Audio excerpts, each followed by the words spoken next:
Hi friends, today we will talk about how to fix or how to solve the problem of delay on the application of Google Wallet. You will click on settings. In this page you will go to apps, default apps, app settings.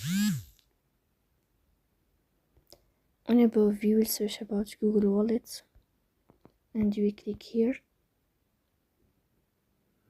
Then this page of app info, you will click on first stop and you will click OK.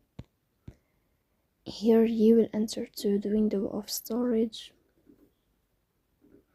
Then we click on clear cache, but pay attention, don't click clear data because that can delete your account. Then you can turn on your airplane mode and you can turn off your airplane mode again. So please don't forget to support us by like and subscribe. See you next time.